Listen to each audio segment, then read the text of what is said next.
Hello, my name is Meghan Martian, and I'm a cartoon that likes to talk about cartoons.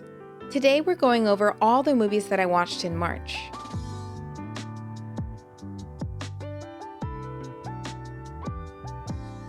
This month was a great month of movie watching for me, in part because I saw 3 Studio Ghibli movies I'd never seen before: Ponyo, The Cat Returns, and My Neighbor Totoro. I'd previously only seen Spirited Away and Castle in the Sky, which were inexplicably part of my childhood home's DVD collection. No one in my family was a big anime fan, so I'm not sure how these wound up in our collection. But I'm not mad about it. Spirited Away and Castle in the Sky are both great. I usually opt for subtitles when I watch anime because I generally prefer watching movies and shows in their original language, but this time I opted for the English dub for all 3 movies. And to my surprise, the dubs were all star-studded. Liam Neeson, Matt Damon, Anne Hathaway, Dakota and Elle Fanning. I don't know why I was surprised by this, I just was, and I thought it was super cool. First up was Ponyo, a magical tale of friendship between a young boy and a goldfish princess who dreamed of becoming human. I loved the enchanting animation style and the heartwarming message about the power of love and friendship. This movie was so cozy and cute. The whole film felt like a warm blanket on a cold, rainy night. It reminded me of the innocence of childhood friendships and how magical the world can seem when you're a kid. Next was The Cat Returns. This whimsical adventure follows a girl who discovers a secret world of talking cats after saving one from an accident. I am a cat person, so I will admit part of the draw for me was all the cute kitties. I thought the storyline was creative and the characters were charming, but I wasn't as captivated as I was when I watched Ponyo for whatever reason. Still a positively good movie though. Sorry. And finally, My Neighbor Totoro. I don't know how I made it this far in life without watching this iconic Studio Ghibli film about 2 sisters who befriend forest spirits in rural Japan. I loved it. The animation is beautiful, and like Ponyo, it reminded me of the magic of childhood. I will definitely be watching more Studio Ghibli movies next month. This month I watched quite a few kids movies. I watched Zootopia, which I hadn't seen before, and I thought it was okay.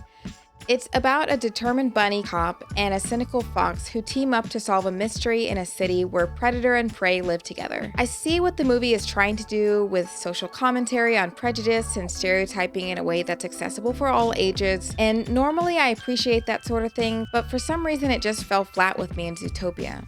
I think kids' cartoons that handled these topics a bit better were The Hunchback of Notre Dame and Babe. Zootopia isn't a bad movie. I appreciate stories about an underdog who doesn't give up, plus it had a few funny moments. I also revisited 2 childhood favorites of mine this month: The Lion King 2 and Robots. Say what you will about Disney direct-to-video sequels not being very good, but I actually like some of them, like The Lion King 2. The Lion King 2 introduces us to a new character, Simba's daughter Kiara, who embarks on her own journey of self-discovery and love. It's a continuation of an amazing story with catchy music to boot. What more do you want? It's good, I think. Isn't it? Or am I blinded by the rosy haze of nostalgia? Another nostalgic movie I rewatched was Robots. Robots is so funny. It's set in a world entirely inhabited by robots and stars a young inventor who wants to make his mark in the big city. It has a vibrant and imaginative animation style, endearing characters, and Robin Williams. This was super fun to watch. But fun time is over. It's time to get very serious as we revisit the very serious, very adult films I watched in March. First was Blue Valentine. This was another rewatch. I've seen this movie at least a couple of times before.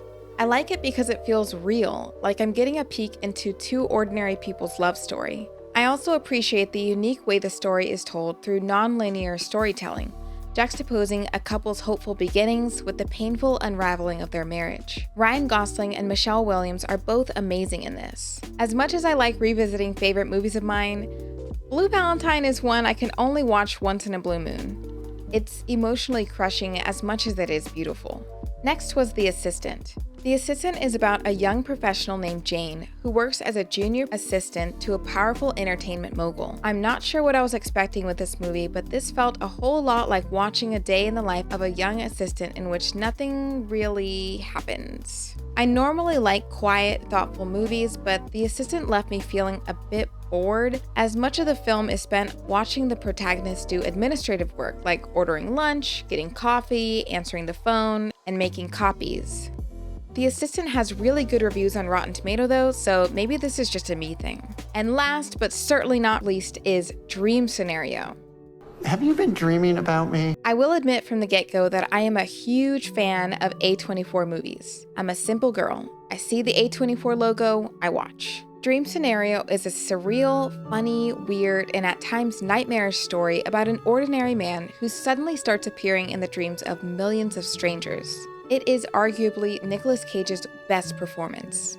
I loved the unique plot. This movie went to some really weird places, some of which were hilarious, while others were gut-wrenching. I really enjoyed watching this movie, and it was my favorite movie that I watched this month.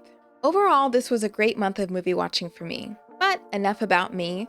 What did you end up watching this month? Anything good? Let me know in the comments below. I'm looking for something new to watch next month. Thank you so much for watching. I hope you enjoyed, and I'll see you in the next video.